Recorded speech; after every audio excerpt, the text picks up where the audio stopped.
Have you been shadow banned by the liberal media? Free market got you down? Do you get ratioed on every Twitter post because of your shit takes on literally everything?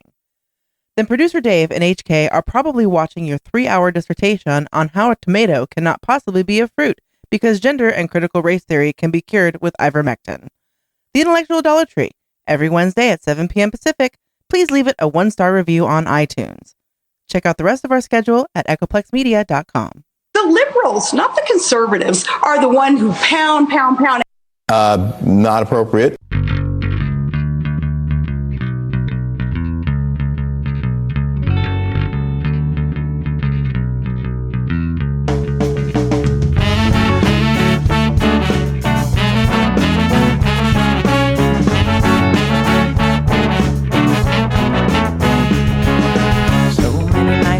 In this world, cesspool of kindness and ethical blindness. So please excuse my sarcastic tone. I'm a bit underwhelmed by the sample shown.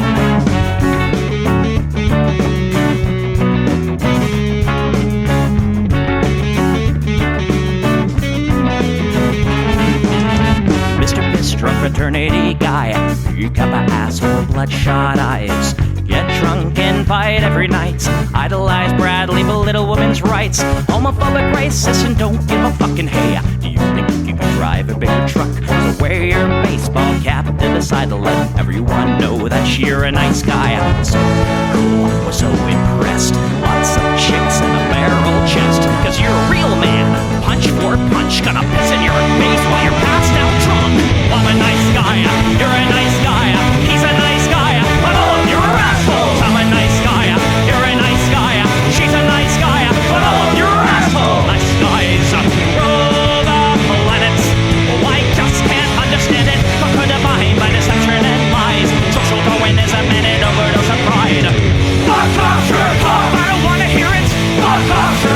Read into the lyrics, cause everybody gets their just desserts. As long as you remember that nice guys finish first.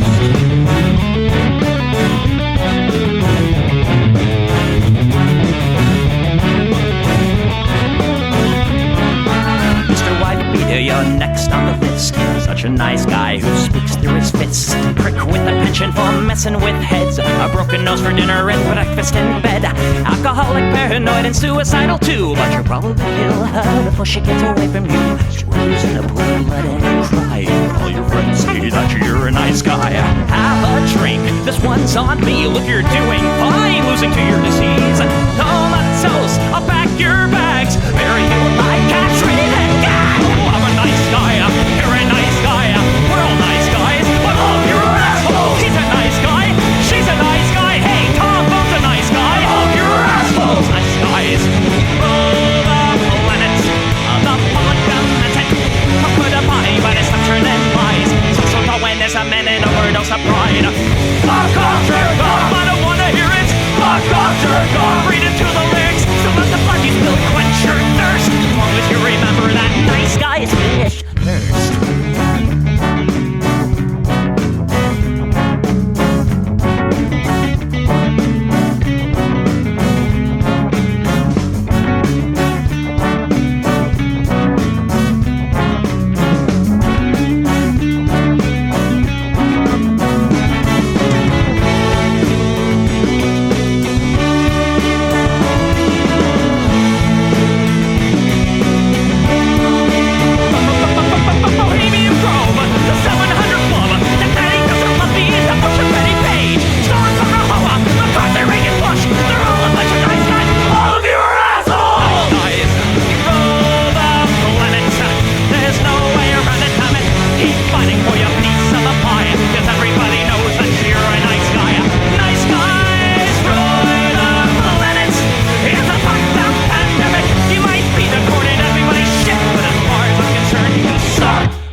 Hey everybody, welcome to the Plex. We do this show live every Sunday, 7 p.m. Pacific, right here on Twitch, twitch.tv/EchoPlexMedia, and we're simulcasting some other places, but whatever.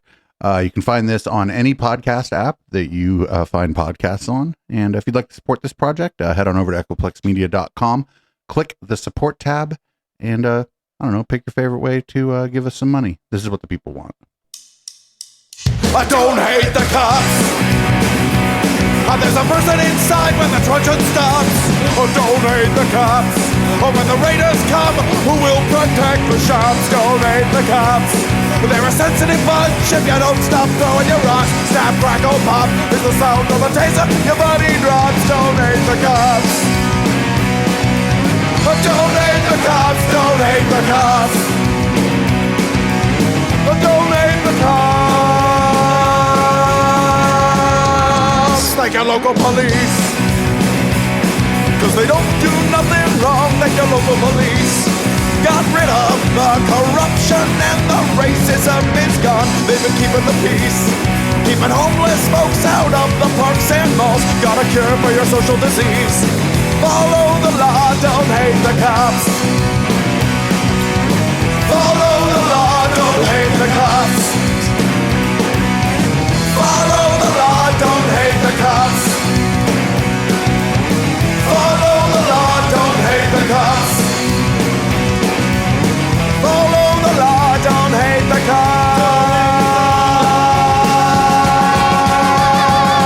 Put your hands above your head and show you're not afraid. I'm the fairest judge that your skin color's gonna get. And if you die before the sun comes up, the paperwork will take forever. Well, it might have worked out a little bit better.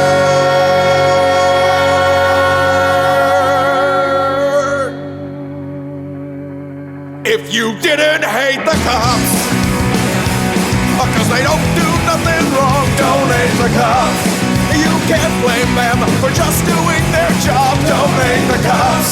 Well, you gotta wonder, how much would it cost for you to be shot at and stabbed at by maniacs and drunks? Donate the cops, donate the cops. Donate the cops, donate the cops. Donate the cops. Donate the cops, donate the cops. Donate the cops, donate the cops. All right, we're still going to start off tonight with there's one of these things that, and they haven't done it as much recently, or I haven't seen it come across my feed as much recently.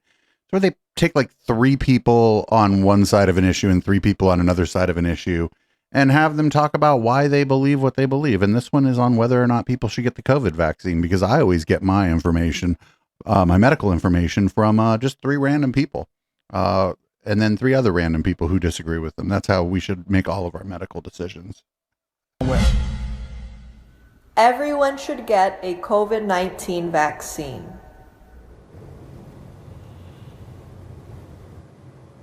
Okay, come forward if you disagree. Shot the moon. I don't think everybody should get it because people who are allergic to vaccines obviously shouldn't get the vaccine, but I feel like I can see how much COVID can affect family members, and I see like my grandma actually passed away with COVID. She was in a nursing home, that's how she got it.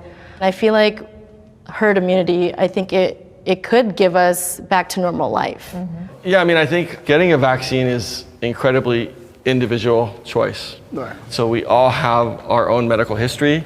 We all have our own medical experiences, how we reacted to vaccines. That being said, I don't think at this point we're going to eradicate COVID-19 with a vaccine. But that doesn't mean that vaccine's not critically important. And the people who should be getting it, they should get the vaccine. I myself did get the vaccine.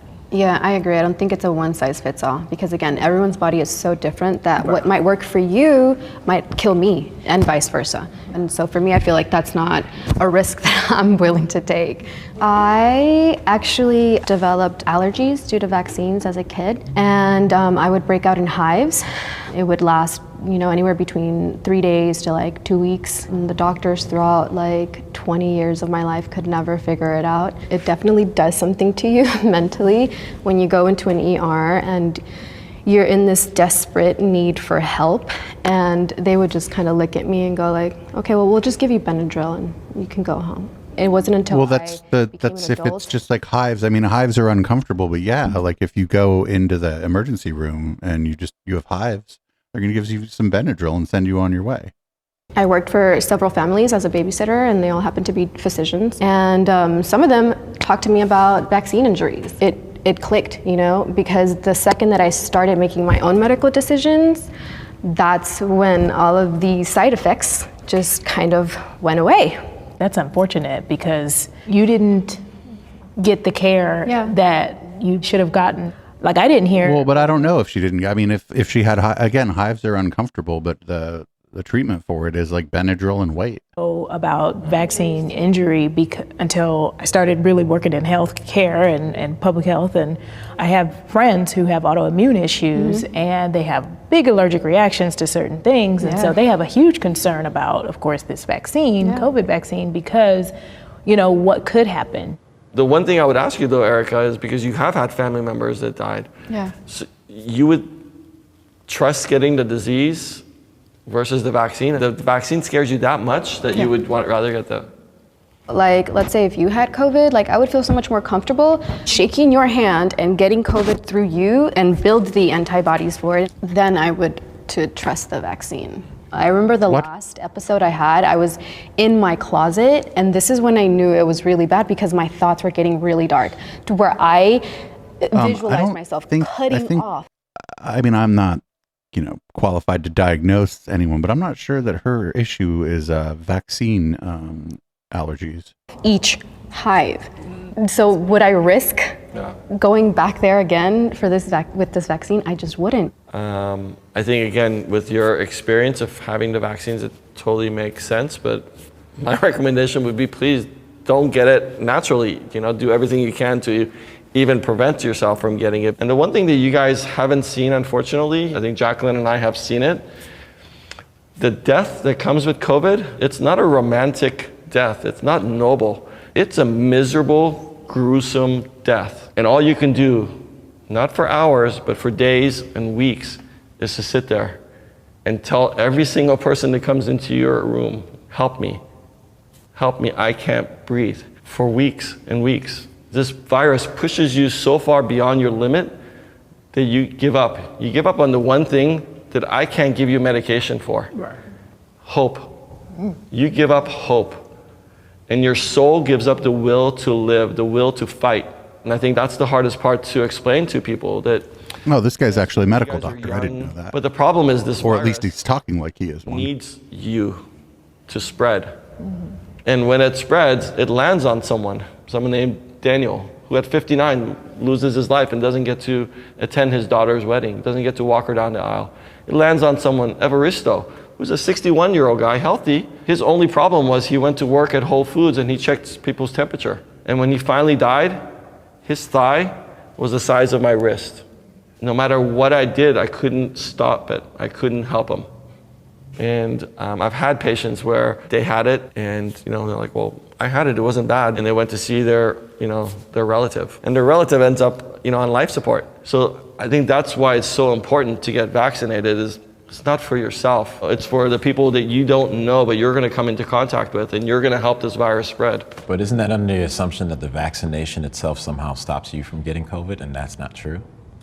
The vaccination, actually both the Pfizer and the Moderna are very successful at... It was 94%. Can you still get it? Yes, I have had patients that have had their series of vaccines and even 2 weeks later, they still get the virus. But even when you get it, it's not as severe, you don't need to get hospitalized. And again, if we can break the cycle where there's less people for this virus to spread, that's what we're looking for in the vaccination. So I guess with me on that, if we're talking about the mortality rate is 0.3%, 0.03%, for who were dying, the survival rate is 99.97. The death rate is higher at that point. It's 1 to 2%, actually, the death rate. 1 to 2%? So if the survival rate is 99.97, how is the death rate? It's not 99.97. Case fatality rates are about, in states, is about 1%. Yeah. I didn't think it was even a percentage point. What doesn't add up is to take that foreign entity that has so many other things that can affect my body in a negative way that I don't need to put in myself. So I think a lot of people get this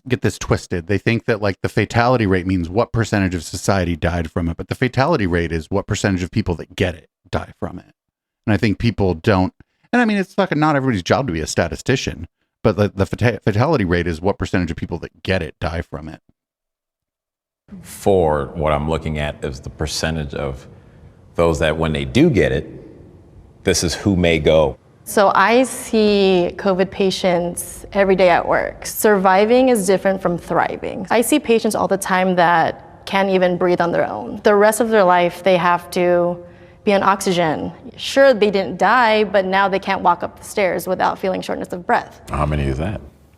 It's about 30%. And those are not even hospitalized patients. So even people who had mild illness, they develop long haulers. 30%? Yeah, up to 30%. I saw all the different age ranges in my house and nobody has anything after. Affects people in different ways. Exactly. And it's not to take away like, man, that's terrible. But what it can do adversely to me and to others, it's gonna be impossible to approach it from your perspective because I'm not seeing those patients, right? All the things you guys are saying. Wait, that's the point. Yeah, it's gonna be impossible for you to approach it from that perspective because you're not seeing patients. So this is maybe take a listen to what the guy's saying. The person who's seen some patients. I mean, his view is going to be a little bit skewed too, but like, take a listen to him. Like, he knows more about this than you do. False at all. Right. That's your experience. Right. But also knows, like I told you, I'm going out week in and week out, seeing those old people for 6-7 months, and we're laughing, partying, dancing together consistently. I can't just shut that off and go, well, the Times said this, and then CNN said this, and only the people in the front lines right when those are dying said this, so that means that's the only truth. I mean, you can hear the frustration. You know, it's just a lot of political nonsense going on. They're not telling us what the vaccine is made out of. You know, they're not telling this is incorrect. The ingredient list is published. I mean, you're not going to understand. I don't understand the ingredient list, but it's published. They're hearing about it on Twitter. People, sitting in bed, can't get out because they got their body hurt. So for me, it's just like, what is the line about? What's the political agenda about? It makes you not trust. Yeah, no, I hear you. I hear you. And I think what's always attracted me to medicine, you have to make your decisions based on facts. Not fear, not speculation, not political agendas. But the truth of it was, when this started in March, a lot of my friends started asking me because they said, oh, there's going to be a vaccine. And I'm like, there's going to be a vaccine? It's going to take at least 2 years. Yep. The earliest that we had developed a vaccine before was 4 years. But then in the summertime, it actually went through phase 1 and phase 2. And then it went into started getting phase 3. And the reason why it was actually able to get done within a year period is because, one, they cut all the red tape, because there's a lot of bureaucracy. But then there was also a tremendous amount of collaboration between countries. So I posted when I got my vaccine in December. And some of my friends called me and they're like, you said it wasn't going to be available. And you said also, when it becomes available, you're going to wait 3 to 6 months to get it. What made you change your mind? I said, listen, over this past year, I have seen what this virus can do to people. The reason why you don't know the side effects is because it is a not fully FDA approved vaccination, right? You're putting your faith into something because you know and have trusted a variety of other vaccinations over the course of the years. And you know and you trust the steps and the stages that these different companies went through in order to... Oh, it's not just the companies. That's she's making a big mistake here telling them to trust the companies. It's not just the companies that tested this. This was... there were corporations that were testing it, sure, but there were also like universities, there were universities, both public and private, were testing it, and non-governmental agencies and NGOs were testing it. Like, all different kinds of groups were testing this. That's what I would tell them, all over the world. Rampant over the world. I think one of the things that really hasn't been publicized is the quote-unquote side effects. The vaccine, the Pfizer and the Moderna, are 2 shots. So the first shot is just to get your immune system kind of used to it, and the second shot is a booster. So the symptoms that you get, the headache, the body aches, the low-grade fever, that's actually not a side effect. That's your immune system working, and they go away. I understand that you had a horrible response and it was much more severe, but for the vast majority of people, we've already vaccinated over 100 million people across the globe. So I think if there was anything more serious, it would have come out. Well, then I'm sure everyone's seen videos, and there are people who are saying, I'm a nurse, I did this, now the side of their face is flat, or they're shaking all day. When you see and you look up and you're online and that information, that stuff gets censored and taken off YouTube, taken off Instagram, taken off Facebook. Like it raises that. If you look at like Tuskegee experiment, they sat there and shot up a bunch of black men with tuberculosis or with syphilis. Sorry, they didn't say anything, and they've been doing this consistently. We can talk about like smallpox blankets, right? And it's like we've seen what they've done, and then when you see people get censored for having a different opinion on this stuff over the last 10 months, it makes it that much harder that when they say take the vaccination, I'll be damned to listen to them. I'm not saying you're a liar. I'm not saying you're a liar, but I'm like, you're also saying the same thing. The same people who I've seen show us get shot on TV like it's a sport. Right. Like, what is that doing to the psyche of our country? It's still coming from these people or from a group that you go, you don't have confidence in them. You know? And I think that's the biggest issue is the lack of transparency and trust, right? I don't think they're doing it anymore, but remember they came out and it was like, oh, we'll pay people $1,500 to take the vaccine. But isn't this the same government that every time we need a stimulus check, they can't come up with a deal, but they're willing to pay for it? It just looks fishy. It smells fishy. They're not telling us. Nobody paid anybody $1,500 to get the vaccine. So, let's say everybody got the vaccine. What happens? Do we just go back to work, go back to the gyms, go back to school? Like, unless the vaccine works 100%, if we all take it, I mean, what happens? Well, that's the only way it works is if we all take it. Like, that's what the fuck, dude. That's what a vaccine is. Like, do we go back to normal? Do we still got to wear the face mask and social distance? Well, to continue to wear masks because there are people that aren't going to be vaccinated. Yeah. And there are people that are going to continue to spread COVID-19 because that's just what viruses do, they spread, and we're not going back to normal. We're going to go to some new variation. We're going to have our own variant of normalcy, and we're creating those things right now as we do the process and opening back up. I know that my district is planning to do soft open. You still have to be aware, though, that these kids, they don't have a vaccine, so, my students are coming back into the classroom. Are they going to be passing it to each other? Because guess what? A lot of them have had COVID over this break. You asked a really good question. This is like, if everyone in America gets vaccinated, does things go back to normal? And I think the honest truth is we don't know what's going to happen in 6 months. Now this one, the mortality rate is like 1% to 2%, maybe a little bit lower.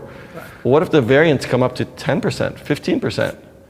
Now that's a game changer. What if it gets to be like Ebola, where it kills 40% of the people? This virus is just so tricky, so elusive, it just changes so much. This is an evolving pandemic. It's like nothing that we had ever seen before. I think they should just be honest. As opposed to saying, well, this is what you need to do so we can open the schools. Just be honest.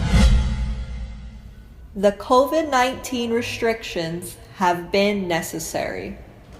Well, this looks like it cuts off here. So I thought this was from this week, and I thought we were going to get kind of more current stuff. That's what happens when I don't watch all the stuff before we do the show.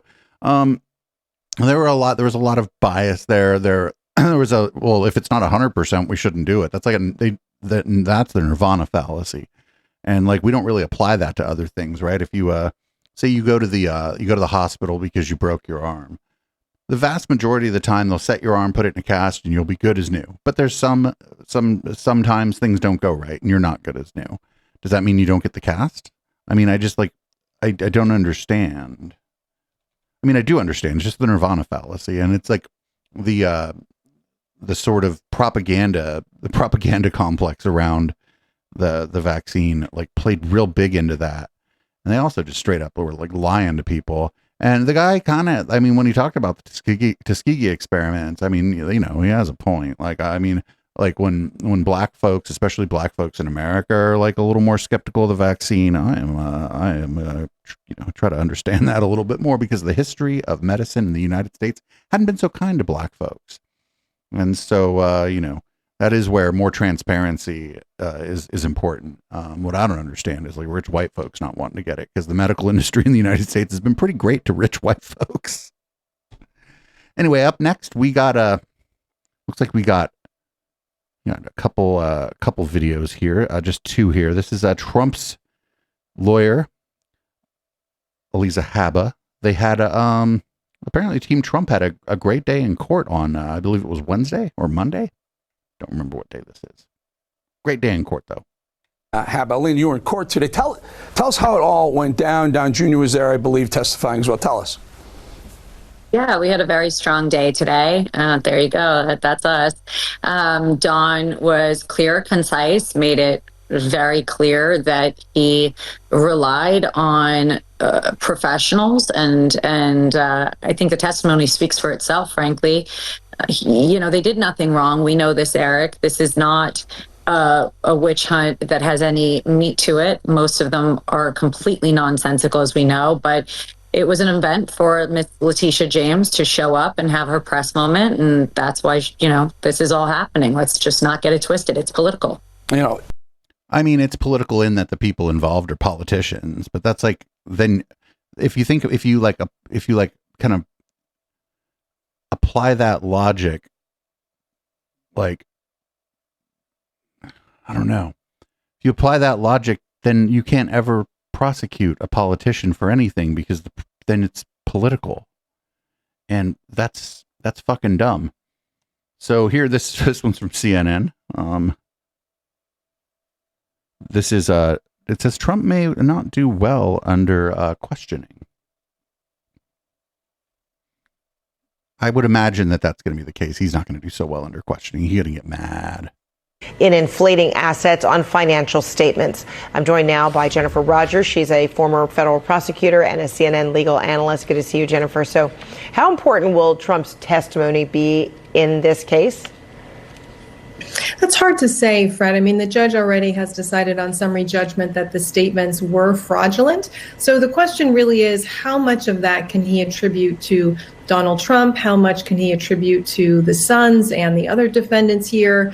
How much should he disgorge? How much should he order in terms of damages? And then finally, and this is where the testimony might be the most important, does he actually bar Donald Trump from doing business in the state of New York? That's what the AG's office is seeking. And I think what happens tomorrow on the stand may be a big hint how that goes as to whether the judge will try to order that or not. So singularly, the judge will make that decision in terms of what kind of fine to impose, or if indeed Trump and the Trump organization is barred from ever doing business in New York? That's right. So the judge will order how much disgorgement there will be. He will apportion it among the different defendants in the case. There are many defendants in the case. And then he'll decide whether to bar anyone, and if so, whom to bar from doing business in the state of New York. Of course, all of that will be subject to appeal. We already have an appeal on the summary judgment order and the dissolution or the pulling back of the business certificates that the judge ordered there. So all of this is subject to review on appeal. But in the first instance, it will be the decision of the judge who's been overseeing the case. Is it your opinion that Eric and Don Jr.'s testimonies were damaging, or no? Well, they were damaging. They could have been worse, of course. They could have admitted, sure, I knew about the wrong valuations, the fraudulent valuations, and purposely signed the certificates anyway. They, of course, didn't admit that. But playing dumb and saying that, they didn't really know much of anything and it was all about the accountants is not a good defense. Yeah, that's not a valid. Yeah, I didn't know that my accountants were breaking the law is not a valid defense. That is true. So I think that imagine the NYU law professor understands the law. A bit boxed in by the documents. There wasn't really a lot of things they could have said to get out of being responsible for it. I don't think what they did on the stand would have helped. And frankly, at times, it seems like they were a bit smug, which I think probably didn't help their cause with the judge either. Well, don't we expect that the former president might handle things in the same manner? Well, interestingly, I think this could really be some fireworks tomorrow, Fred. I mean, Donald Trump is famously undisciplined as a speaker. He is furious about this case. He's been talking, of course, at length about how the judge is out to get him and the AG is out to get him. So the question is, I don't know that he'll just be smug. I mean, he may explode tomorrow. And that, I think, will, of course, damage his case with the judge. But also, we'll see what the public thinks about that. A big part of the Donald Trump's reactions, I think, is really geared more toward the public than to the case anyway. So we'll have to see what happens tomorrow. Would his attorneys not want him to take the stand? And the issue is, the former president kind of insists. I mean, just as he has insisted on being there every day when he really hasn't had to be. Well, actually, the Attorney General is calling him as part of her affirmative case. So he doesn't have a choice here. He's a material witness, and this is a civil case, not a criminal case. So he does have to take the stand. I do think his attorneys would want to keep him off the stand, generally speaking, because he is undisciplined. There's a lot of cross-examination material that can be used against him. I think in his criminal cases, all of his lawyers will do their best to keep him off the stand. But here, they don't really have the choice. So one question is, if it goes poorly on direct tomorrow with the Attorney General's staff questioning him, will his lawyers cross-examine him, quote unquote, cross-examine him to try to rehabilitate him in the eyes of the judge? Oh boy. Most likely there will be some fireworks this week starting tomorrow. And it's really weird because I didn't hear much about like his testimony. So I'm guessing he fucking behaved himself, honestly. Because we would have heard about it if he wilded out on the fucking stand. We didn't hear that. Here is Trump's lawyer Alina Habba again. This is she's on the steps of the courthouse. I believe this is in Georgia, and so it's a different case. This is somebody in chat corrected me. Trump isn't testifying until tomorrow. Well, we'll find out tomorrow. Anyway, here's Alina Habba in front of the courthouse, just kind of talking about what happened on that would be Friday in court.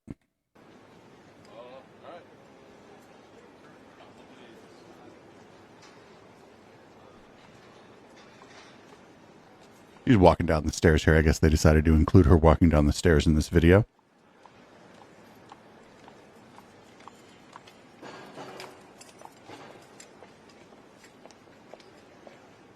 We are now over a month deep into the biggest waste of New York taxpayer dollars I've ever seen.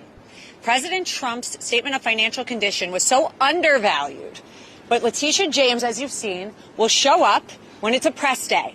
I said it yesterday on the news. She hasn't been here for days, but you know when she's going to come? When the main event's here, and that is Trump. She piggybacked on Trump to get into office. She didn't do it well enough to be a governor. She was a failed gubernatorial candidate. And now she's working on her politics again. She shows up, sits in the back when she should be doing real work because the city of New York has fallen apart. If you are a business in New York, pay attention. You put your value. If President Trump wanted to inflate his net worth on a statement of financial condition, his brand alone could double, triple it. It's basic. It's basic. This is a waste of time. We heard testimony from an expert this week. Ms. James wasn't here for that day because it wasn't good for her. He's been paid by New York taxpayer dollars $450,000 in the past few months to come here and testify. That's your money. That's not my money. It is a crime. And now these children are being brought in away from their families. His children? These aren't children. These are adults. His kids are like my age. For doing nothing wrong. It's a great company. It has always been a great company. It's worth a lot more than the statements say, and she just doesn't like it. And now her politics don't allow her to back off or back down. And it's unfortunate. But this case should be done. We are wasting our time. Thank you. Calling Trump's sons and daughter children is dishonest. They're not children. These people are adults. I don't know. What do you mean children? How old is Ivanka? She's like 40. It's crazy. It's crazy. And she's like, I don't know if she's probably not really helping the case much by like going out there and doing that. Who fucking knows though? Anyway, I found this. I thought this was pretty funny. Here's what's really going on at the trial, just so you know.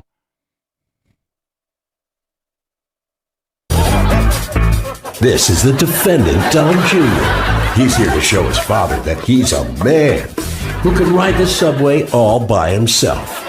He's accused of real estate fraud and hunting house cats without a license.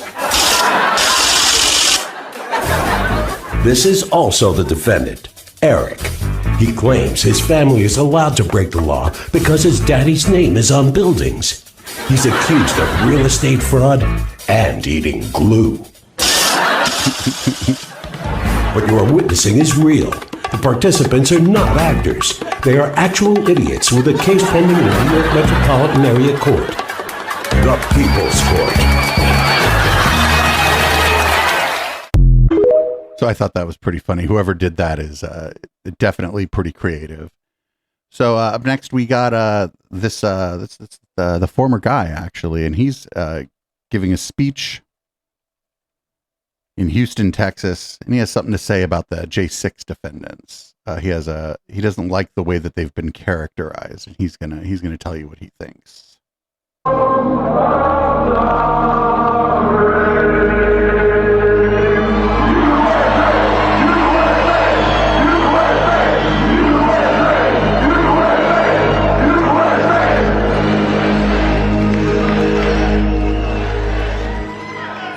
Well, thank you very much. And you know what that was? That was, I call them the J6 hostages, not prisoners. I call them the hostages, what's happened. And it's a shame. And, you know, they did that, and they asked me whether or not I would partake and do the beautiful words. And I said, yes, I would. I would do the beautiful words. The spirit, the spirit was incredible. Will you do the beautiful words? Yes, I'll do the beautiful words. They're the most beautiful words. I will do the beautiful words. What an idiot. I don't know if they're not hostages. A lot of them have been convicted. They've been convicted in a court of law. So they're not hostages, they're convicts. I'm not big on the carceral state or whatever, and I think some of the sentences were unduly harsh for some of the people, not for others. But that's the way it all shakes out when you end up dealing with the justice system. Sometimes you get a fair shake, sometimes you don't. It's fucked up. Maybe they can fix that. So, up next, we got Governor Ron DeSantis went on to press the meat, and didn't go so well for him, actually. I'm sorry, went on Meet the Press. My mistake. Response. Well, let me ask you about some of the statements that you have made recently about those protesters. This week, you called for the banning of pro-Palestinian groups from Florida state colleges. Your Republican challenger, Vivek Ramaswamy, says that violates the First Amendment rights of these students. He writes, quote, "It's a shameful political ploy. It's unconstitutional. It's utter hypocrisy for someone who railed against left-wing cancel culture." What is your response to Mr. Ramaswamy? This is not cancel culture. This group, they themselves said in the aftermath of the Hamas attack that they don't just stand in solidarity, that they are part of this Hamas movement. And so, yeah, you have a right to go out and demonstrate, but you can't provide material support to terrorism. They've linked themselves to Hamas, and so we absolutely decertified them. They should not get 1 red cent of taxpayer dollars. And we also have strong laws in Florida against fundraising for groups like Hamas, and we are enforcing those vigorously. It's not a First Amendment issue. That's a material support to terrorism issue. Yeah, just to be clear, you're citing the Florida law that says one cannot give material aid or resources to a terrorist organization. Do you have any support that they're actually doing that? Their own words are saying they're part of this organization, that they don't just stand in solidarity, that they don't just support what they did, but that this is their movement too. So once you hitch your wagon to a group like Hamas, that takes you out of the realm of normal activity, and that's something that we're going to take action against. So we believe we're totally justified within the law, and I think things like this have been litigated time and again. So the answer is no. The answer is no. I can't show that they've given any material support to anyone. I'm just going to call them a terrorist organization and hope that I get away with it. Yeah, I don't like Vivek Ramaswamy very much, but he is right here. And I think he may only be going after DeSantis to score political points. I don't think he cares that much about the student protesters. But it doesn't mean he's not. It doesn't mean he's wrong. So here's more of that. Taken into account. But if you can't conduct yourself in terms of mental illness, shouldn't there be a law? In this case, officials in Maine are saying a red flag law could have made a difference. It would have empowered authorities to raise that red light to gun sellers all across the state and say, this is someone who should not be able to own a gun, that final line of defense never kicked in because it didn't exist, Governor. Well, no, when you do background checks, if somebody has a criminal conviction, for example, that goes into the system. When they run a background check, that is what they're checking against. Maine doesn't have strong background checks. No. Are you arguing for that? It's no. every federal, this is federal firearm licenses.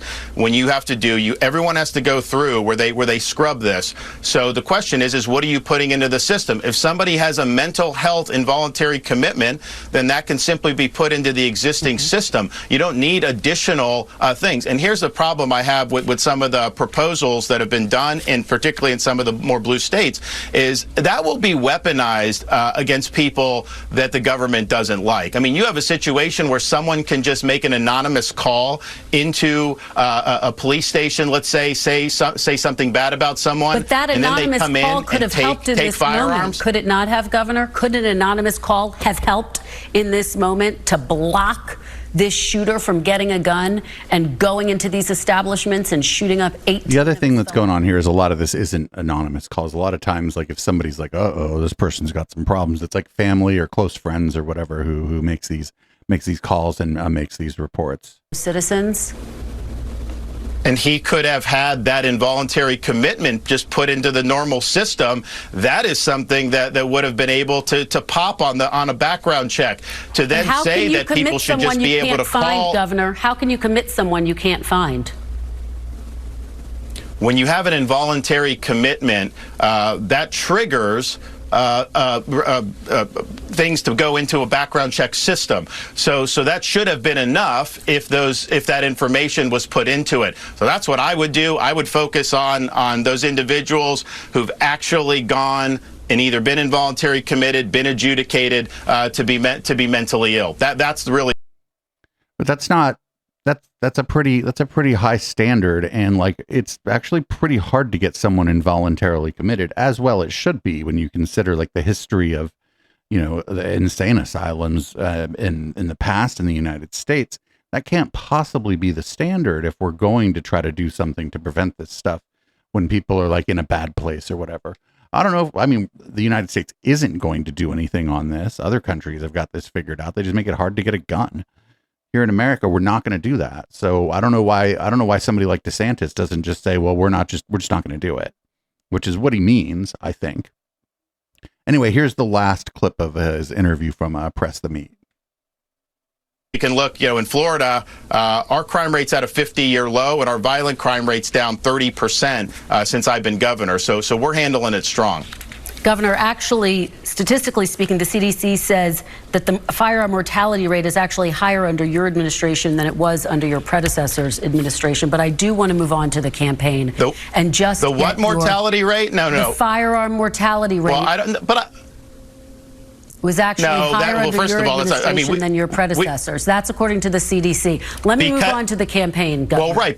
Because you had COVID and all that stuff. Excess mortality, is that what you're saying? That went up everywhere? No, she said firearm mortality. Our excess mortality went up less than anybody. The firearm mortality rate. Let me move on, though, to the campaign, because I want to let you respond. That's, you know what? Like he didn't want to talk about that. So he started talking over her and then couldn't hear, basically, so that it was hard for her to finish what she was saying. So I don't know this is a uniquely American problem, and we're never going to do anything about it. I wish more people would just like talk about it in that way, because that's what's going to happen. Nothing is what's going to happen. I don't know. I don't have the fucking answers, but this is a uniquely American problem, and it's never going to get fixed. Up next, we got the new Speaker of the House, Mike Johnson, on Fox News being pressed by the host of Fox News Sunday on birth control, of all things. Okay, I want to talk about some social issues. You've got a lot of critics who say that you are wildly out of step with the American people. Let's talk abortion first. One of the groups opposing you says this: he wants a total abortion ban with no exceptions. He supported bans that would not only criminalize abortion, but ban IVF treatments and common forms of birth control, and that you voted against access to contraception. Where are you on these issues? Is that an accurate assessment of where you are? Because that's not in step with the American people. No, Shannon, look, I'm pro-life. I've said very clearly, I'm a Bible-believing Christian. I believe in the sanctity of every single human life. So I come to Congress with deep personally held convictions. But guess what? So do my 434 other colleagues in the House. Everyone comes to Congress with their deeply held convictions. But the process here is that you make law by consensus. And I've not brought forward any measure to address any of those issues. Right now, our priorities are funding the government, handling these massive national security priorities that we have in crises around the globe, and taking care of changing and reforming how Congress works. That's what we're going to do. Listen, prior to the modern time, I mean, until recently, actually, almost all of our nation's leaders openly acknowledged that they were also Bible-believing Christians. I mean, this is not something that should cause great unrest, okay? It's just that Washington, right now, what you're seeing, Washington and the Associated Press Corps are engaging with a leader who openly acknowledges faith and the foundational principles of our country. Okay, I think this is a healthy discussion, but it doesn't affect how we run Congress. To be clear, though, have you voted against fertility treatments and access to contraception? Would you? I don't think so. I'm not sure what they're talking about. I really don't remember any of those measures. But do you oppose anything I am personally with IVF pro-life, yeah. No, of course not. That's something that's blessed a lot of families who have problems with fertility. Of course, that's a great thing. I would support that. But look, again, these are not issues that are on the front of the agenda, and we can come with our convictions, and we can govern in an accountable, transparent manner for the American people, and that's what we're going to do. Okay, so you've talked a lot about your faith. Man, that guy's on his talking points, isn't he? He was not answering any of those questions. He just says, oh, I'm a Bible-believing Christian. He was on his fucking talking points. Yeah, even the lady from Fox News was like, well, what's going on here? And that's odd that they would cite Emily's List, right? Because Fox News is generally at odds with Emily's List. But the thing is, Fox News is a business, and they know that this guy's like out of step with the country. Even most of their viewers are probably not for placing restrictions on things like contraception. So, it just looks like he's, I don't know. He's going to be one of the most unpopular speakers of the House ever. Here's Mike Johnson's wife, Kelly, talking about how she had a Christian counseling service, and it made some comparisons between bestiality and homosexuality. And that's not great, but she's not the Speaker of the House. So I'm kind of two minds here. But Kelly, they've also come after you personally, attacked you. You're a Christian counselor, a woman of God, attacked your profession. What's your response to that? Well, I used to be a school teacher and I loved that, but I just felt burdened for so many people, and I felt the calling to go back to school to become a Christian counselor. And it's because I love people and I want to be able to help them through their times of struggle and suffering, and I love what I do. I absolutely love it. As a husband, I'll take any arrows, that's fine, but don't talk about my wife, for goodness sake. She's the kindest, sweetest person in the world, and anybody they interview anywhere, at any stage of her life, will tell you about this lady right here. Oh, I love that. And how are your kids dealing with it all? They're doing pretty well. I think they're also still in shock because it's still so new, but they're proud of their dad, and they're excited. They're excited for what's ahead. Do you believe your husband is here in this role for such a time as this, at this particular moment, for a reason? I do. I believe that God has placed him here. That's biblical. The Bible says he raises up leaders and he brings them down, right? So I believe that God has him here for just this time.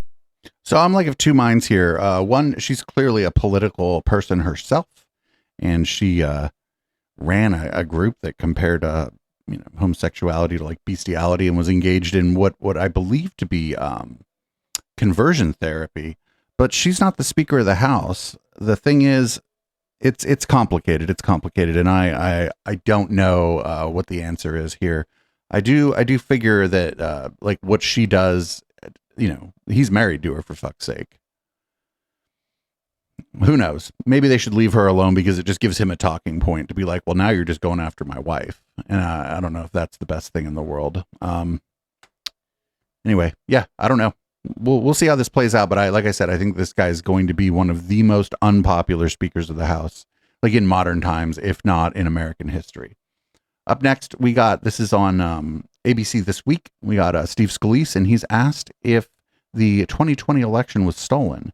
And if you could imagine this, he's going to maybe not answer. during the campaign. They also say quite explicitly it's going to increase the deficit, but we'll move on right now.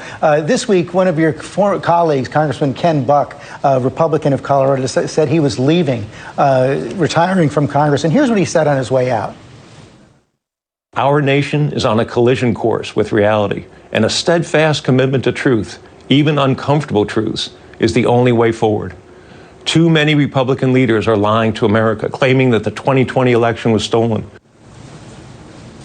He said that you're one of those leaders who hasn't been unequivocal in saying it was a clean election, that Joe Biden did not steal the election. Your response? Well, Ken, I've worked with on a number of issues, including getting spending under control, getting our economy back on track.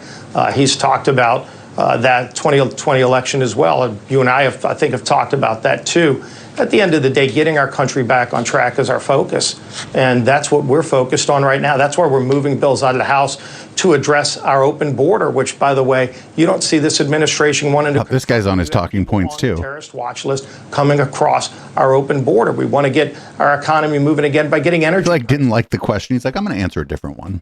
...is under control. We just passed a bill Friday that gets no press coverage, that stands up to Iran's ability to sell their oil on world markets. They've made $80 billion since Joe Biden took office, selling their oil on world markets and then using that money to fund Hamas and other terrorist organizations. We passed a strong bill with a very bipartisan vote Friday to push back and impose tough sanctions so Iran can't keep making that kind of money. Let's make our energy in America, not let Iran and other bad hostile countries get that money. So America is a net exporter of energy. Not that that's a good thing, but it is the case that America is a net exporter of energy, including oil. Used to fund terrorism. Those are bills we just passed. That's what our focus has been on, getting our country back on track and supporting our allies and going after our enemies who are emboldened right now by the weakness from this administration. We need stronger action right now. Can you say unequivocally that the 2020 election was not stolen? What I've told you is there are states that didn't follow their laws. That is what the state constitution, the U.S. Constitution requires. I've seen in my own... Yeah, I think at this point, you just need to kick him off. You just cut his mic and kick him off. Be like, all right, later. Where we had to send our elections commissioner to jail years ago for fraud and corruption, and we cleaned up our act in our state. Every state ought to follow the laws that are on their books. That's what the U.S. Constitution says. That's not what I asked. I said, can you say unequivocally that the 2020 election was not stolen? Look, Joe Biden's president. I know you and others want to talk about 2020. We're focused on the future. We've talked about 2020 a lot. We're talking about how to get our country back on track, how to get our economy moving, how to stand up to the bad actors around the world. Xi is not slowing down in China. He's looking at Taiwan. You see what's going on in Russia. You see what Iran is doing to work with Hamas and other terrorist organizations. This administration needs to pick up the pace. They're not standing up to the bad actors around the world. They need to. We're passing bills to address this through the House. The Senate needs to take action. The president needs to take action as well. That's what we're focusing on in the House. I know that Joe Biden is president. I'm asking you a different question. Can you say unequivocally that the 2020 election was not stolen? What I've told you, and you've seen this, there are states that didn't follow the laws that are on their books, which is what the U.S. Constitution says they have to do. So you just refuse to say unequivocally that the 2020 election was not stolen? So you want to keep rehashing 2020. We're talking I just want an answer to the question, yes or no. Threats to this country. We've talked about this before, but again, will you acknowledge that there were states that didn't follow the actual state legislative... This is where you say, now I'm conducting this interview and I'm the one asking the questions. If you don't want to answer my questions, I'm going to have to say goodbye to you. Laws on their books, which the U.S. Constitution says they're supposed to do. I know that every court that looked at whether the election was stolen said it wasn't, rejected those claims. And I asked you a very, very simple question. Now I've asked it, I think, the fifth time that you can't appear to answer. Can you say unequivocally that the 2020 election was not stolen? I told you there were a handful of states that didn't follow their laws. The rest did. The rest followed. And again, states that Trump won, states that Biden won that did follow their laws. There were a handful of states that didn't follow the laws that were on the books. They went to secretaries of state to change the rules of the game. And then the voters didn't know what the rules were because ultimately the state laws weren't followed in those states. That's not what the U.S. Constitution says. At some point, we should go back to following the Constitution, George. The courts have all followed the Constitution. They all rejected the claims you just made. And I just want to say again, for the record. Or they said there was no standing. You cannot say that the 2020 election was not stolen. Yes or no, was the 2020 election stolen? What I've told you is Joe Biden's the president of the United States, and right now he's failing the country on so many fronts that matter to families. We're talking about what matters to families today. You could keep talking about 2020. I'm talking about what's wrong with our country today, how to fix the problems, how to secure America's border. You don't want to talk about that because Democrat mayors across the country are talking about how broken our border is to the point where people on the terrorist watch list from some of these hostile countries are coming into our country today, not just bringing drugs that are killing young people, but people that actually want to do us harm. And this president won't take action. We've passed legislation to fix this problem, to secure our border. The president doesn't want to negotiate with us or with Democrat mayors who are telling him it's a major problem to big cities like New York that we should all be concerned about. So the president can keep talking about the past. You can. We're going to talk about the future and how to help these families who are struggling across America with high gas prices, high prices when they go to the grocery store, every other problem that they're concerned about. That's what we're focused on in this House. Thanks for your time this morning. Coming up, one year to the... Yeah, that should have, like, after you ask something a couple times, somebody doesn't answer it. I think, like, you just need to be like, all right, bye. Like, I know it's fucked up, and like these people, they do this, like they want access to these people, right? Like ABC or whatever wants access to this congressperson, but maybe they don't need access to this congressman because if he's going to go on there and lie, that's not like good for their viewers. It's not good for anybody. Maybe their advertisers can be like, the advertisers don't care. The advertisers want everybody to buy their products, but I just don't think it's good for their viewers, and it doesn't make any sense to have people on there who do this. Up next, apparently they let George Santos back on TV. And other outlets reviewed genealogy sites that showed his maternal grandparents were born in Brazil and found no evidence that they ever lived in or fled from Europe. But here's what he told me on Friday. It's true.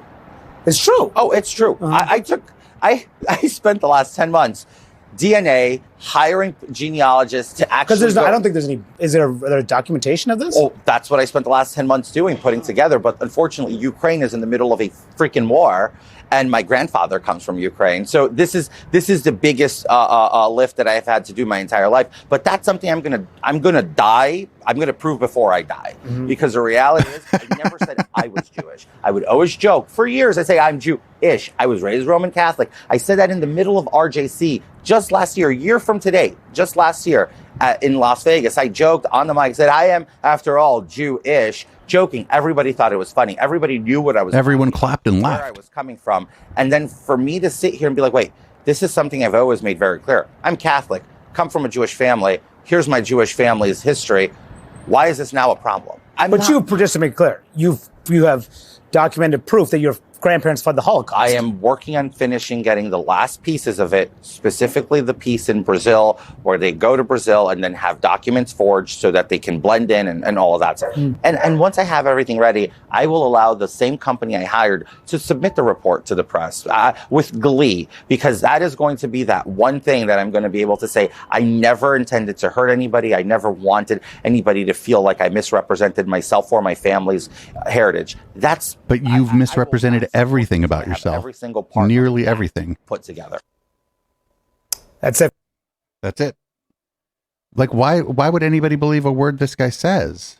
Like, what do you mean he has to prove that there was forged documents in Brazil and he'll prove it before he dies? That's a crazy thing. What do you mean before you die? That's going to be a long time. He's not an old guy. He's a fairly young guy. So there's going to be a little bit of time before this guy passes on. He's going to prove it before he dies. He spent the last 10 months tracking this down. You doing what? Either it happened or it didn't. I don't know. He's crazy. He's fucking crazy. And, you know, if this guy was a Democrat and did like 1/10 of what he had done, the party would excommunicate him or denounce him or disavow him. But, you know, it is what it is, and he is who he is. And that's where we're at now. Up next, this is from the Florida GOP Freedom Summit. This is Chris Christie getting booed because he doesn't like Donald Trump.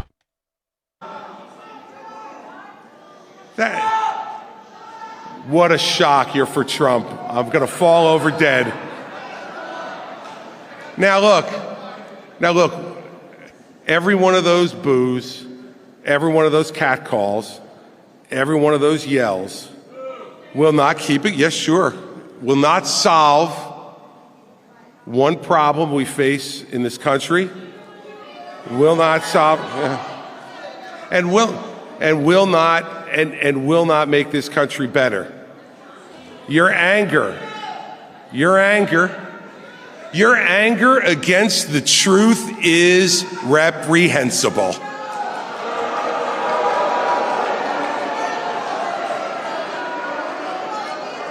When you think about the problems that our country and this world is facing, when you think about that, this type of pettiness is beneath the process of electing a president. No, it's not. Yeah. And as people watch today, if your arguments are so strong, if your arguments are so great, and mine are so bad, then just keep quiet. Let me make my awful arguments, and then you can just reject them out of hand. But the problem is you fear the truth. So this guy has no chance of winning, and he's not, I don't know. He's not a great candidate, not a great guy, but I mean, at least somebody's trying to tell these people that like they're full of shit, and that like them booing and whatever doesn't mean that they're not full of shit. It's just like, it doesn't matter though. Like, especially like at the event he was at, it was like the GOP Freedom Summit. Yeah, they're not like real big on making sure they get accurate information there. That's just it's like a political rally for the Trump wing of the party. So up next we got from the Daily Show, and this is where are the real military generals? Where are the real ones? Because we've been dealing with a bunch of fake ones, I suppose, for a long time. Trump loves the veterans. Trump all the way. He's got my vote forever. Trump has called for the execution of General Milley. Does that rub you the wrong way as a veteran? Well, I don't like Milley because he did the Afghanistan thing. Like, all these generals are supposed to know what they're doing, and it was a complete disaster. Yeah. So you don't trust the generals? No, I don't. What are you most excited to see inside? I just want to see him speak, see what he has to say about Israel. I know Joe Biden was doing a barbecue with his people. We sent a fleet of naval ships to Israel. Yes. So you're against that? I am for that. Oh, that's good. Yeah, that's so good. You give Biden credit for that? That's more the generals making the calls there. Do we trust those generals? I don't even know who's in anymore, so I don't care. This guy doesn't know anything, but like the thing about this, and I guess it's kind of good to do this, but like everybody already knows that these people are fucking deluded. Like what I was saying with the last clip is that like just kind of telling these people or just putting on display that they're like deluded and wrong I don't think it's that useful. I don't think it's going to do that much. And it may just serve to piss them off and drive voters, maybe drive them to the polls when they might otherwise not vote. Who fucking knows? Up next, here's Lindsey Graham. Don't like Lindsey Graham, but a motherfucker has a bit of a point here. The Pentagon has issued a legal opinion I disagree with, saying this doesn't violate the Hyde Amendment. I disagree with it. Here's what's going to happen. You've just denied this lady a promotion. You did that. All of us are ready to promote her because she deserves to be promoted. She had nothing to do with this policy. Let me say it again. Everybody in this body could find an issue with any administration they don't agree with. And what we're going to do is open up Pandora's box. Today is abortion policy. If we take back the White House, we'll go back to the Mexico City policy, limiting dollars to be given to overseas entities that are engaged in the abortion business. Some pro-choice people don't like that.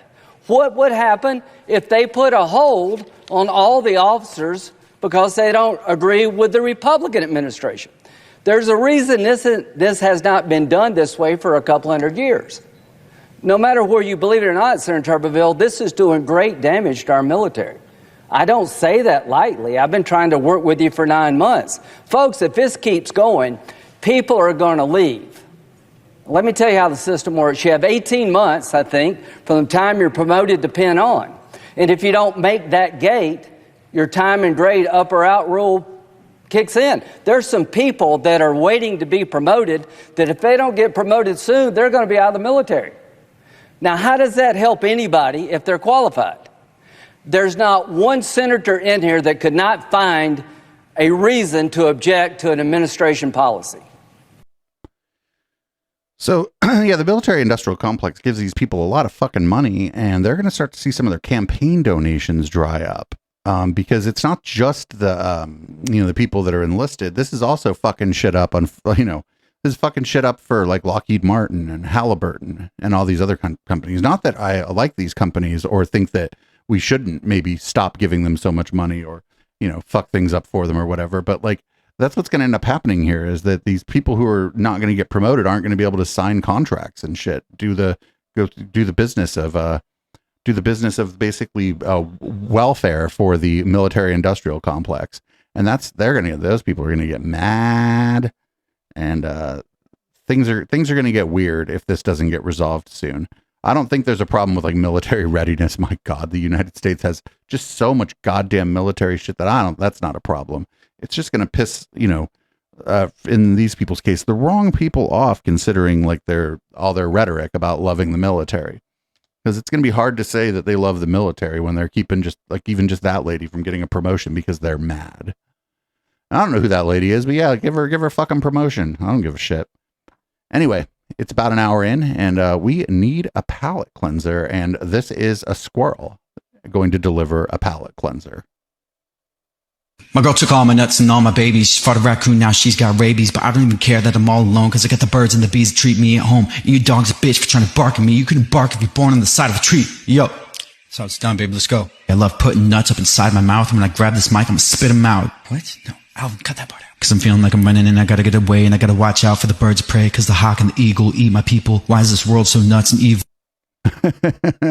That squirrel was great. If you're listening on the audio only version of the podcast, you should definitely check out the video, or in the show notes is the docket. You can check out the video of that squirrel. That was pretty great. Up next, we have a verdict on the FTX Sam Bankman-Fried trial, and it is probably what many of you expected. We're going to let the fine folks over at CNBC tell us about it. Sam Bankman-Fried guilty on all 7 counts of fraud and conspiracy. Confirmed here, Brian. That is confirmed. Sam Bankman-Fried found guilty in his criminal trial. Fraud and conspiracy. I'll read you the counts here. Count 1, wire fraud for FTX customers. Guilty of that. Count 2, conspiracy to commit wire fraud on FTX customers. Guilty there. Wire fraud here for lenders. Count 4 is conspiracy to commit wire fraud for lenders.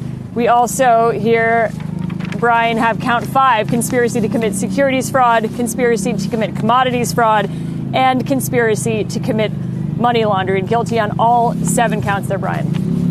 That guy's fucked.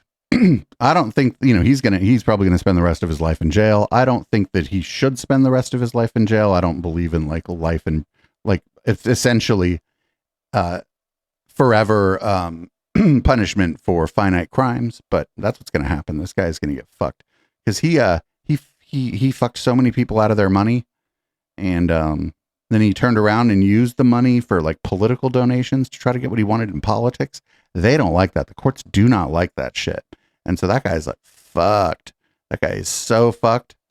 It'll be interesting to see how it plays out. Maybe I'm wrong. Maybe he won't spend the rest of his life in prison, but I don't see a way for that not to be the case. Those are some pretty serious convictions that carry pretty long sentences. So up next, we got Kellyanne Conway, and I just have no idea. I listened to this actually beforehand, and I'm like, what the hell is she talking about? Iran, we're looking at liberal media defend people ripping down hostage posters. people should know that President Biden said, well, I don't really have confidence in Hamas numbers. And the Washington Post fact checker, Glenn Kessler, said, Hamas has a pretty good track record at revealing death tolls, defending them yet again. The New York Times calling this a release valve, that if you're ripping down posters of Israeli hostages, which you correctly point out must be returned, it's a release valve. They're not jogging, boxing, or having a shot of tequila. Right. I mean, so even these subtle phrases that somehow pass an editor or two's desk that are somehow reporting facts to the rest of us. And I would like to point out, in 2021, he did it the first time, but in 2023 at Howard University, President Joe Biden said that white supremacy is the most dangerous thing in the United States of America. That's what he said. You can't even get John Kirby to say that this is domestic terrorism. People who are tearing down a sign is not terrorism. Down posters. And I have to say, what's going on right now, the calls... It might not even be illegal, depending on where the sign is. Ceasefires, the pro-Hamas sympathies, that's not just young people on college campuses. That's Democrats in the halls of Congress. 18 of them just last Thursday signed a resolution calling for the, quote, immediate de-escalation and ceasefire in Israel and, quote, occupied Palestine. So if you've got 18 Democrats, all of whom are Hispanic and African American, exactly the kinds of folks that Joe Biden is going to rely upon to help him win again, and they are raging at him. The New York Times had a whole article. It said, young and diverse left rages at Biden. So this is a big problem for the party. I appreciate you trying to make it bipartisan. I don't think anybody should. I think there should be no question. Everybody should condemn what AOC said today. AIPAC is a terrorist organization. Crazy. Calling for violence. It's one of the most bipartisan organizations. That's who goes on trips with them. And in D.C., yes. AIPAC is terrorist? Maybe you've gone. I haven't. But we all need to know that somehow the media, weeks later, Greg, still can't get this right. They can't figure out. And I think that mainstream media is edging toward immoral clarity on all of this. Yeah, and when you're seeing Jews now in New York protecting the posters, how soon will New York Times call them instigators? Up next, a gigantic migrant carrier. So, I don't see how calling for a ceasefire and a de-escalation in Israel and the occupied territories is bad. That's the one thing that during all this that I'm very confused by, is that that a call for a ceasefire is somehow bad. People lose me there, because I feel like a ceasefire would be good. I feel like that would be less less firing, less war, less acts of war during this conflict. I think that would be good, and I don't understand where how that's bad to call for a ceasefire. And up next, I don't really care where you land on all this. What you're going to see here is the opposite of journalism. Yesterday, CNN's Jeremy Diamond went into Gaza on an IDF embed. I should note that journalists embedded with the IDF in Gaza operate under the observation of Israeli commanders in the field and are not permitted to move unaccompanied within the Gaza Strip.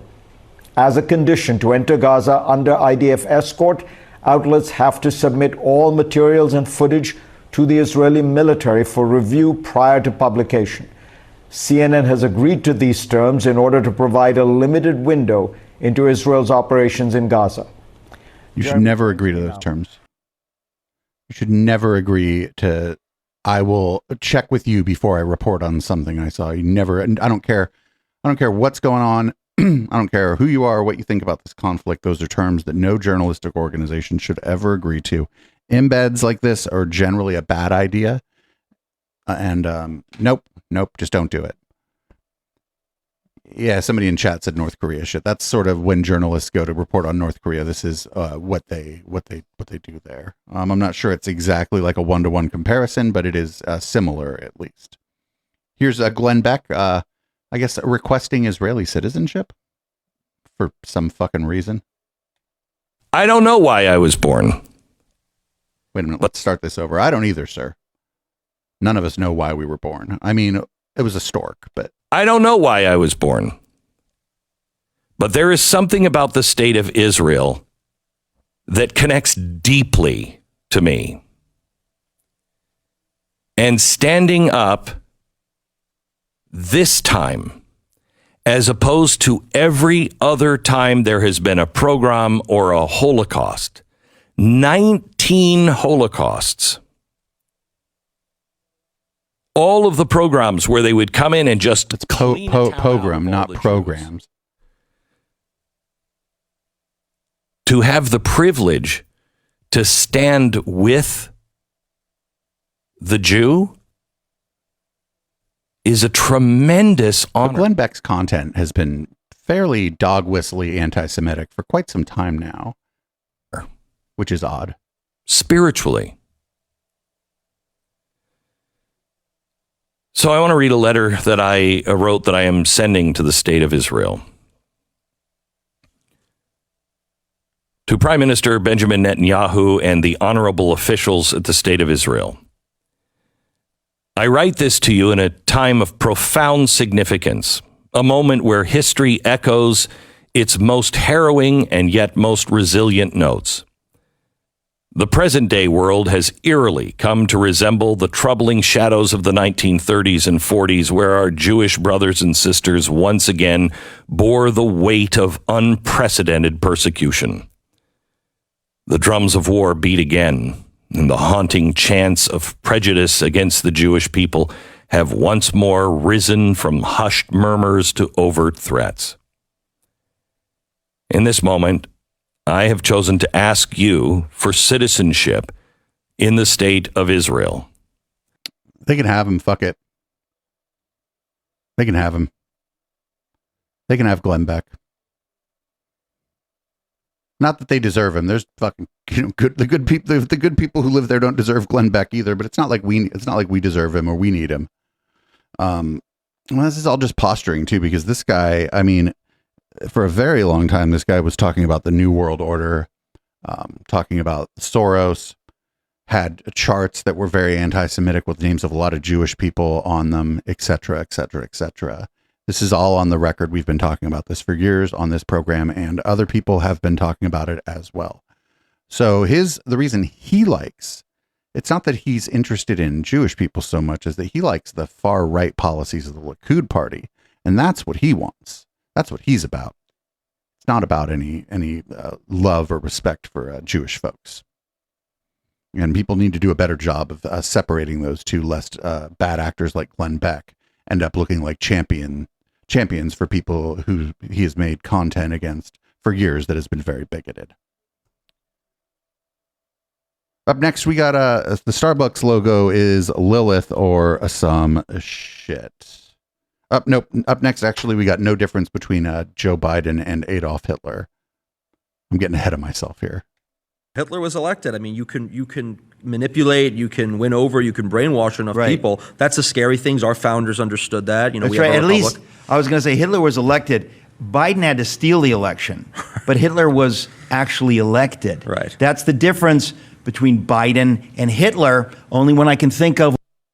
Well, that's crazy. I can think of a lot of differences, but I'm not going to. Eric Metaxas is fucking crazy. Eric Metaxas is a bad person. Like, and they always, the same fucking people, right? Like, they always get mad when when people on their left, to their left, of the left, even just like liberals, like were to call people like Metaxas and his organization, like, even just calling them like fascist adjacent or a little bit fashy, they like clutch their fucking pearls. And now he's like, well, Biden's just like Hitler. And it's like, shut the fuck up. And we're up next. Now we got Starbucks is the logo's like Lilith or something. And we haven't had a clip from Greg Locke in quite some time. So here's Greg Locke talking about the Starbucks logo. Did you know every single time we do deliverance, especially mass deliverance, we call out a certain demon called Lilith? I'm not tolerating Lilith. So from this day moving forward, okay, in our office, on this campus, but especially in this tent, I do not want anything that carries the Starbucks logo on this church property. I wonder how many people in the audience are like looking at their fucking latte and being like, well, fuck. You hear me? That is Lilith 1000%. I've studied it. It is a demon. It is sexual deviance. I am done with I've been done with Starbucks for a long time. It's communist coffee anyhow. That's because the local Starbucks probably won't let you in anymore.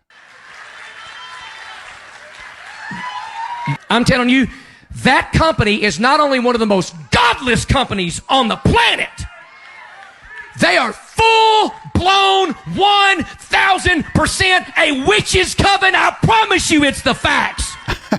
I stake my life on it. Starbucks is witchcraft. Oh, here it is. It's funny.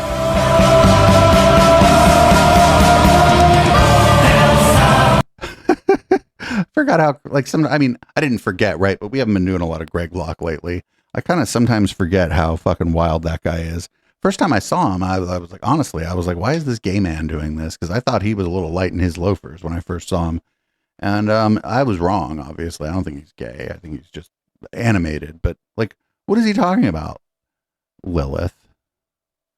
Somebody in chat just said they put soy in the milk. That is true. That is true. That is very true. Or you have to ask for it, though. So who knows? Anyway, here's Hank Kunneman. We don't do a lot of clips of this guy because he's fucking stupid and, like, not that interesting. But I do like stories about Baal or Baal. And I like stories about how Halloween is demonic. So we're going to go ahead and run this one. He's going to rant that Halloween is Baal worship.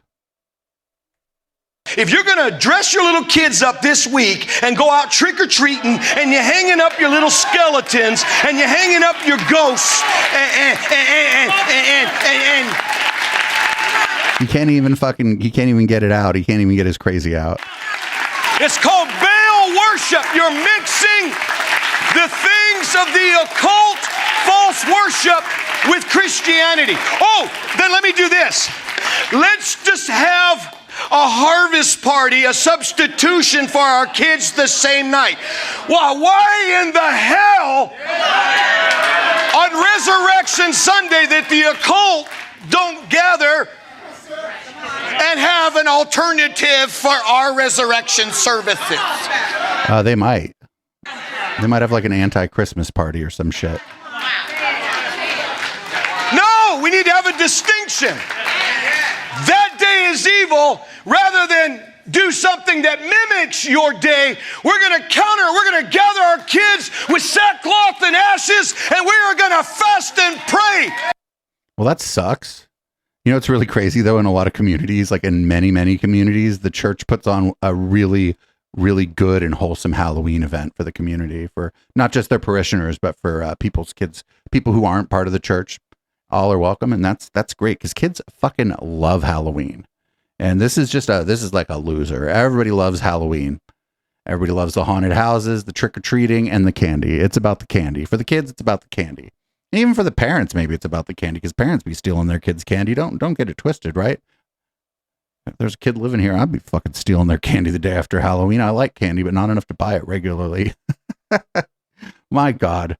Like it's like almost like maybe this is a little hyperbolic, but I think it may be like almost abusive to like not let your kids participate in Halloween because you're like segregating and separating them from their friends who are doing something fun. And your kids don't understand that you're just a kook.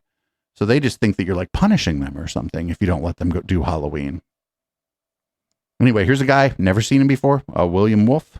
He says, Christians are getting close to taking up arms. This may be the last time we ever see William Wolf. Who knows? Shout out to Right Wing Watch.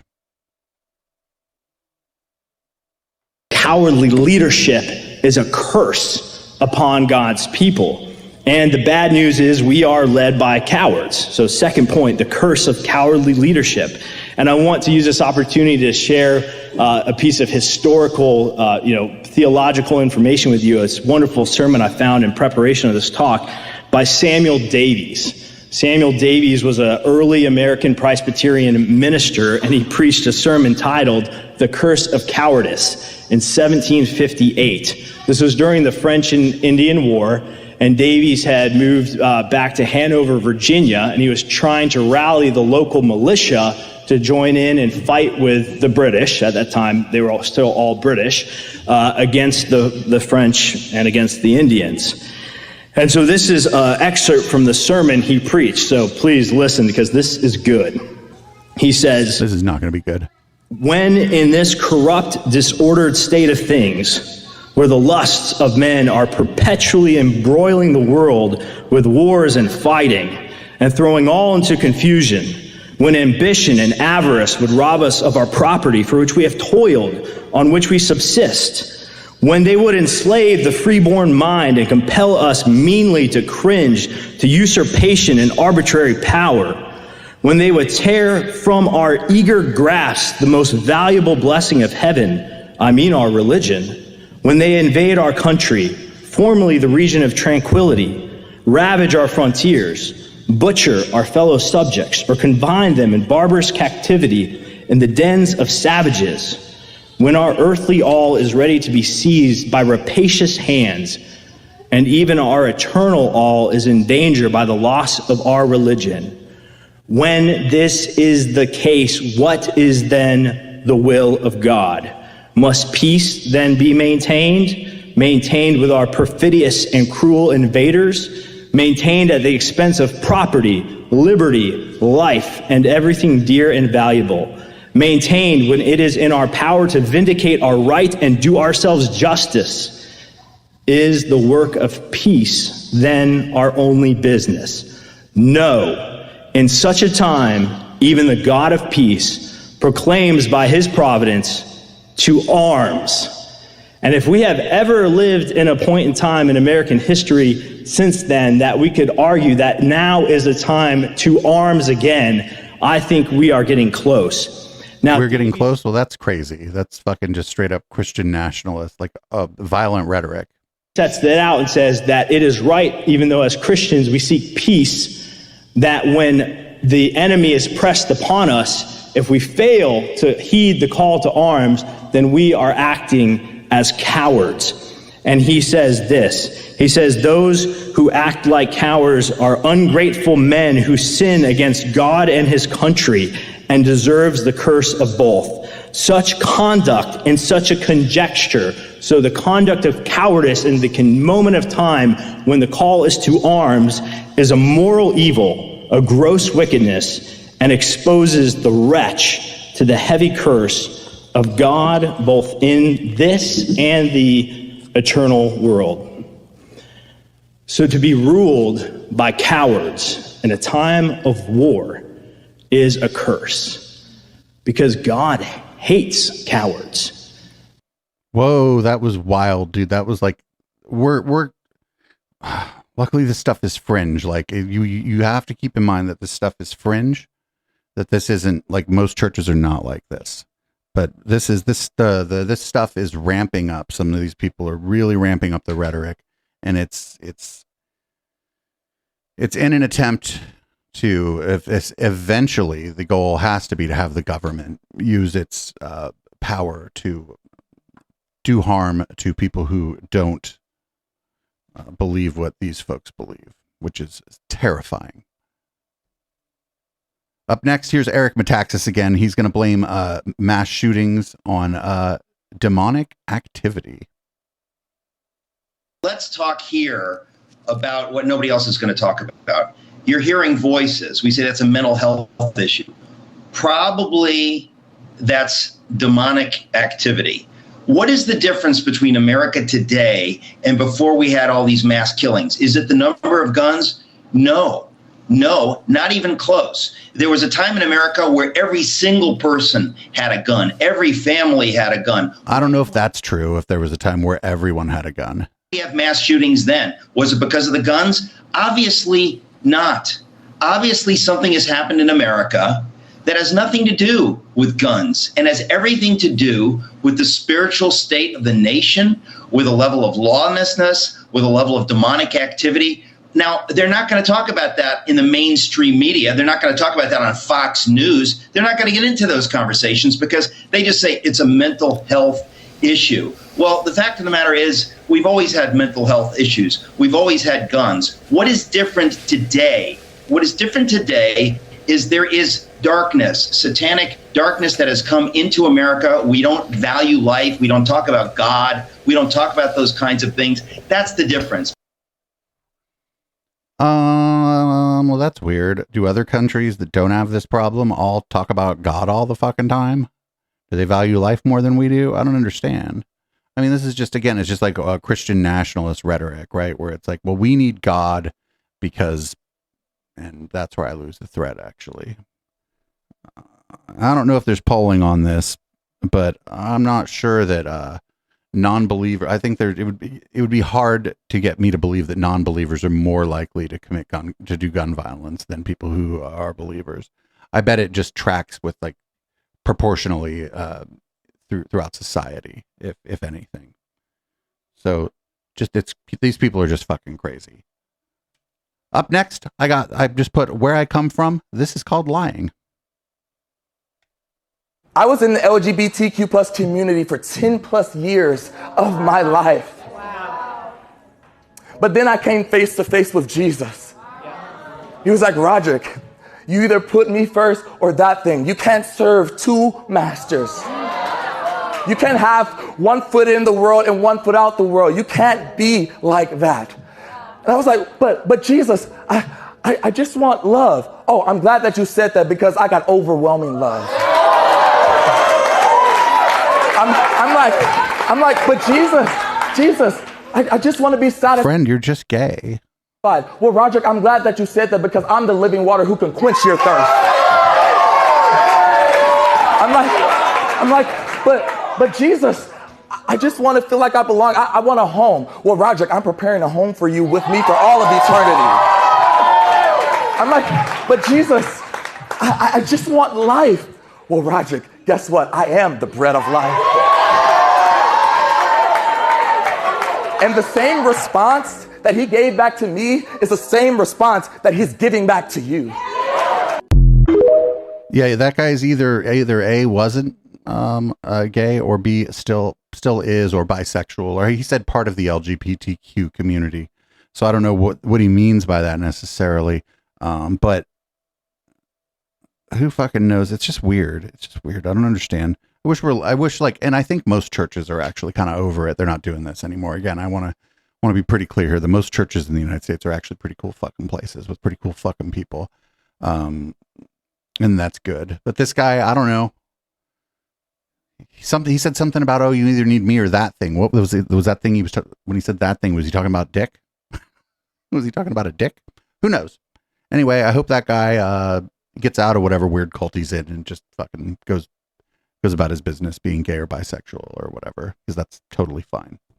So we're going to end this. We watched this during the post game on Wednesday, but we had to get this into one of the podcasts, one of the things that goes out on Spotify or Apple Podcasts or whatever.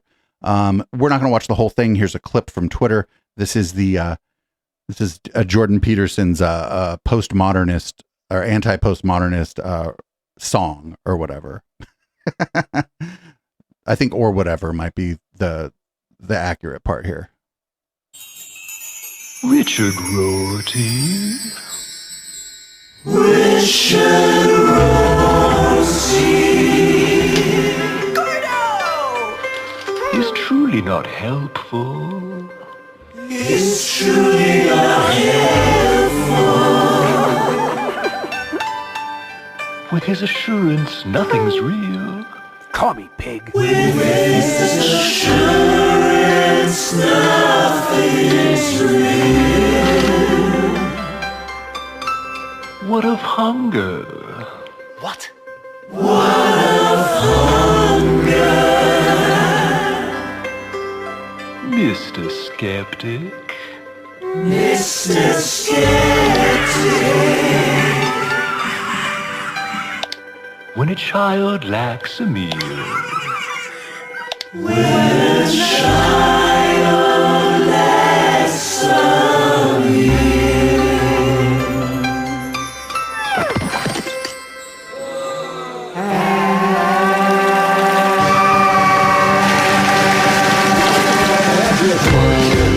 What's the hunger? Celebrated as a sage. Who proclaimed that sex was dwindling? She's the model for our age. D'Angelo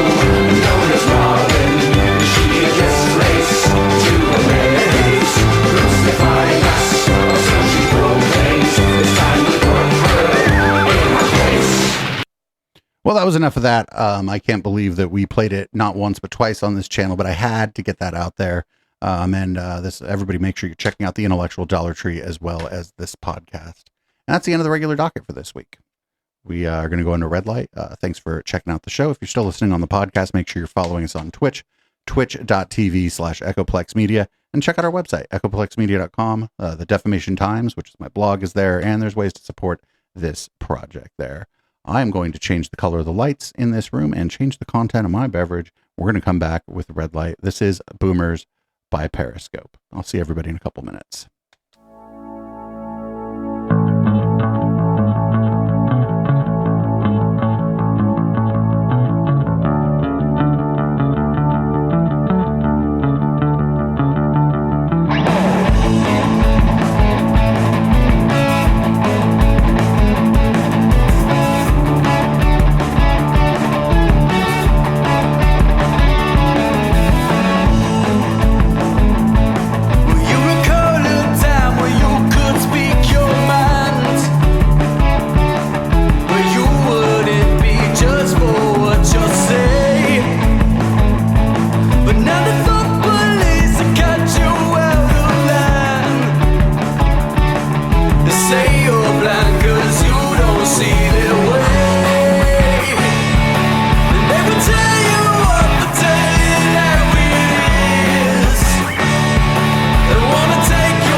Can't get enough Echoplex and want to keep the conversation going with the hosts and community when we're not live?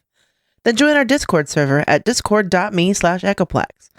We have text channels, voice channels, meme repositories, and a whole section of screenshots that we don't even remember where they came from. Come join the Now Space on Discord at discord.me/echoplex.